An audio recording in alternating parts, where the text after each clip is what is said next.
నమస్తే. ప్రస్తుతం మనతో పాటు TPCC general secretary Charan Kaushik Yadav ఉన్నాడు. మూసీ ప్రక్షాళనకు సంబంధించి నల్గొండ రైతులతో కాంగ్రెస్ నేతలు భేటీ అయ్యారు.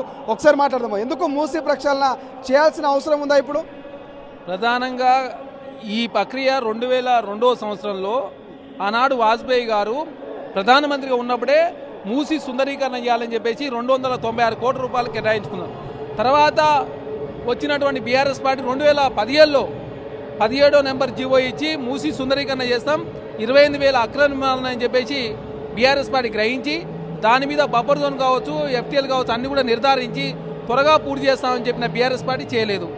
ఎందుకు చేయలేదంటే ఆనాడు ఎంఐఎం పార్టీతో వరకు ఒప్పందం ఉంది కాబట్టి వారు ఎంఐఎం పార్టీతో పొత్తులో ఉన్నారు కాబట్టి చేయలేకపోయారు. కాంగ్రెస్ పార్టీగా మూసీని సుందరీకరణ చేసినట్లయితే నల్గొండ జిల్లా ప్రజలు కావచ్చు, హైదరాబాద్ కావచ్చు, రంగారెడ్డిలో ప్రజల మేలు జరిగే అవకాశం ఉంది. ఈ నది అనేది వికారాబాద్లో ప్రారంభమై నల్గొండ జిల్లాలో ఎండ్ అవుతూ ఉంది. మూసీ మీద 60,000 ఎకరాలు నల్గొండ జిల్లాలో పారుతూ ఉంది. పండినటువంటి పంటకు కనీసం మూసీ మీద పండిస్తే ఒడ్లు కొనడానికి ప్రజలు సిద్ధంగా లేరు. అక్కడ పండించిన కూరగాయలు కూడా ప్రజలు తింటే జబ్బులు వస్తాయని చెప్పి ఎవరు తినడం లేదు. చేపలు పడితే కూడా చేపలు తీసుకోలేని పరిస్థితిలో ఉన్నారు. కాబట్టి అట్లాంటి కలుషితమైన నదిని బాగు చేయాలని చెప్పేసి ప్రభుత్వం భావించింది. ఆ దిశగానే అడుగులు పడతా ఉన్నాయి. అదే కాకుండా ప్రపంచంలోనే అత్యంత కలుషితమైనది ఏదన్నా ఉందంటే అది మూసీ నది అని చెప్పేసి ప్రియాంక అనే ఒక స్కాలర్ విదేశాల నుంచి వచ్చి రీసెర్చ్ చేసిన తర్వాత వారే WHOకి తెలిసిన సందర్భం చూసినాం. కాబట్టి అట్లాంటి నదిని సుందరీకరణ చేయాలని చెప్పి ప్రభుత్వం భావిస్తూ ఉంది. దాని మీద ఎకో టూరిజం ఏర్పాటు చేయాలని, అదే కాకుండా ఫుడ్ ప్రాసెసింగ్ యూనిట్లు పెట్టాలని, అదే కాకుండా గట్కేశ్వర్ నుంచి గోల్కొండకు కూడా దగ్గర అవుతుంది. కాబట్టి ఇవన్నీ పరిణామాలు చూసినప్పుడు ఖచ్చితంగా కాంగ్రెస్ పార్టీకి మంచి పేరు వస్తుంది. కాబట్టి దాన్ని అడ్డుకోవాలని చెప్పేసి Bharatiya Janata party BRS party వ్యూహంలో భాగంగా, ఎందుకంటే కమింగ్ నెక్స్ట్ ఎలక్షన్లో ఖచ్చితంగా కాంగ్రెస్ పార్టీ ఆదరణ పెరుగుతుంది. హైదరాబాద్, రంగారెడ్డి, నల్గొండ ప్రజలు ఎవరు కూడా Bharatiya Janata party BRS party ఓట్లు లేరు. కాబట్టి అట్లాంటి మంచి కార్యక్రమాలు అడ్డుకుంటే తప్ప మనుగడ ఉండదని చెప్పి భావించి కాంగ్రెస్ ప్రభుత్వం మీద బురదలే ప్రయత్నం. బురద కాదు, రైతుల మీద నిజంగా ప్రేమ ఉంటే, నిజంగా మూసీని సుందరించాలనుకుంటే ఎందుకు పాకిస్తాన్ కంపెనీ వాళ్ళకి ఇది అప్పచెప్తారు? ఎందుకు 150,000 కోట్ల రూపాయల భారీ ఎత్తున దీన్ని సుందరించబోతున్నటువంటి ఒక ప్రచారం చేస్తున్నారు బీఆర్ఎస్. ఇందులో ఎంతవరకు వాస్తవం? ఇక్కడ డిపిఆర్ డీటెయిల్ ప్రాజెక్ట్ రిపోర్ట్ ఇంకా రాలేదు. ఎంత కాస్ట్ అనేది ఎవరికి తెలియదు. ఇక్కడ రాష్ట్ర ప్రభుత్వం రూపాయి కూడా ఇన్వెస్ట్మెంట్ పెడతలేదు. పబ్లిక్ ప్రైవేట్ పార్ట్నర్షిప్ ఇలా రాష్ట్ర ప్రభుత్వం వాటా 10% మాత్రమే. 5,000 కోట్ల రూపాయలు రాష్ట్ర ప్రభుత్వం పెడతా ఉంది. 45,000 కోట్ల రూపాయలు జపాన్ కంపెనీకి సంబంధించిన జపాన్ కంపెనీ పెడతా ఉంది. ఇక్కడ రాష్ట్ర ప్రభుత్వం నుంచి రూపాయి పెట్టకుండా ఇక్కడ రాష్ట్ర ఖజానా నుంచి ఎక్కడ ఖజానాలో పైసలు లేని కేసీఆర్ గారు 6,71,000 కోట్ల రూపాయలు అప్పు చేసి ప్రతిరోజు 193 కోట్ల రూపాయలు అప్పు కొడ్డి కడుతూ నెల తిరితలకు 6,500 కోట్ల రూపాయలు కడతా ఉన్నాం. కేసీఆర్ లాగా మేము అప్పు చేసి పప్పు కూడా తినలేదు.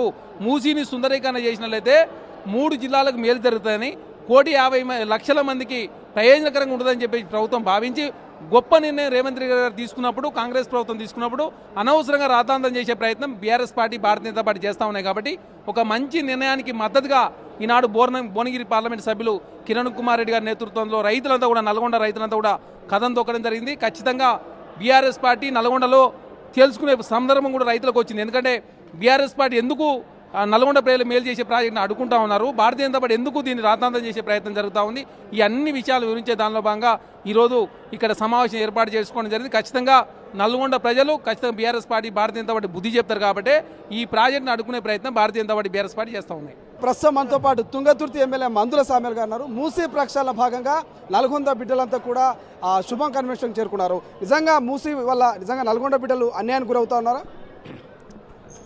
మూసీలో వచ్చే నీరంతా కూడా మురికైపోయింది. ఒకనాడు నది, దీని పేరు మూసీ నది, జీవనది. జీవనది అంటే ఈ నదిని చూసే హైదరాబాద్ కట్టిండు ఆనాడు నవాబ్. ఏది ఈ నదిని చూసే మహానగరాలు ఎక్కడెక్కడ ఉన్నాయో అక్కడ నీటి వనరులు ఉన్నప్పుడే నగరాన్ని నిర్మించారు. ఇది కూడా ఎడబుడుతుంది, వికారాబాద్ అనంతగిరి అనంత పద్మనాభ కొండల పుడుతుంది.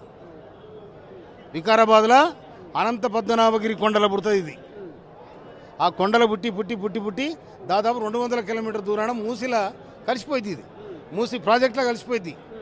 1902లో ఇక్కడ పెద్ద ప్రళయం వచ్చింది, కొట్టుకుపోయింది పట్నం అంతా.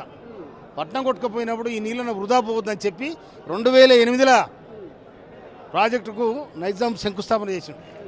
ఆనాడే నీళ్ళకు విలువ ఇచ్చిండ్రు కనుక ఇప్పుడు అంతా జనాభా ఎక్కువ మురికైంది కనుక మురికి శుద్ధి చేసి కింది రైతులకు కూడా మంచి నీటిని ఇవ్వాలి. తర్వాత సుందరీకరణ చేయాలి. ఎందుకంటే హైదరాబాద్ నడిపోటు నుంచి వెళ్ళిపోతున్న ఈ నది ఖరాబ్ ఉంటే కూడా వచ్చినోడు చూసినోడు కూడా బేకారు ఉన్నది, బాగాలేదని అనుకున్నారు. ముఖ్యమంత్రి గారు అక్కడ దేశం బాగా అది చూసి వచ్చిండు. తప్పకుండా నేను చేయాలనుకుండు, ఆయన చేసి తీరుతాడు.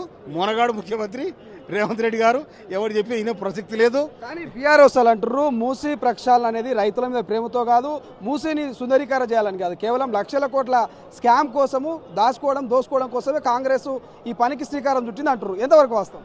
బీఆర్ఎస్ అంటే ఏంది చెప్పు, నువ్వు చెప్పు నాకు. బీఆర్ఎస్ అంటే ఏంది చెప్పు. భారత రాష్ట్రం అంటారు. ఏడ భారత సమితి నీ అమ్మ ఇటు దొల్లి లేడు, భారతాడ ఈయనే లేడు. మంచిగా టీఆర్ఎస్ ఉండే, అవునా, తెలంగాణ రాష్ట్ర సమితి ఉండే, ఇది భారత రాష్ట్ర సమితి అంటే అవి పెట్టుకోరు. వాళ్ళు ఎప్పుడో పేరు మార్చుకుని వాళ్ళ బొదలు తీసుకుని బొదలు పడ్డారు. ఇదే బొదలగడ పార్టీ అయిపోయింది. ఈయన కనుక అది భారత రాష్ట్ర సమితి కాదు, అది బొదలపడ పార్టీ అయిపోయింది. ఎక్కడదా అది ఏడు చెప్పు. కేటీఆర్ అంటారు కదా 1,50,000 కోట్లు ఈ మూసీ మీద స్కామ్ చేయాలనుకుంటున్నారు, అందుకే ఇదంతా ప్రచారం జరుగుతుంది అంటున్నారు. వాస్తవేనా? స్కాముల సంగతి వాళ్ళకి ఎరక, స్కాముల సంగతి తీఆర్ జైలుకి ఎరక, అవునా. స్కాముల సంగతి ఎవరికి ఎరక చెప్పు. జర అయితే మామకి ఎరక, అల్లుడికి ఎరక, బాంబర్దికి ఎరక, దాని చుట్టూనోడికి ఎరక, చెప్పులు లేనుడు ₹1,00,000 వాళ్ళకి ఎరక స్కాముల సంగతి. వీళ్ళకి ఎవరికైనా మొన్న 9 నెలలు వచ్చి ఏడకైతే స్కాము, మీకెరక స్కాము. స్కాములో నిజంగా మీ దాన్ని తేలాలంటే ఒక్కరికి ఉండరు నాయన. ఈయనవా దేశం తంగెల దుంపలు పట్టుకొని రుక్తారు. ఈయనవా ఇక ఆయన చెప్తారు పోయిస్తలే. కేసీఆర్ కనిపించట్లేదనే ప్రచారం జరుగుతుంది, ఏం చెప్తారు? ఆ మాట చెప్పాను. అసలైన తొలి వెలుగు. ఫాలో వాట్సాప్ @తొలి వెలుగు official.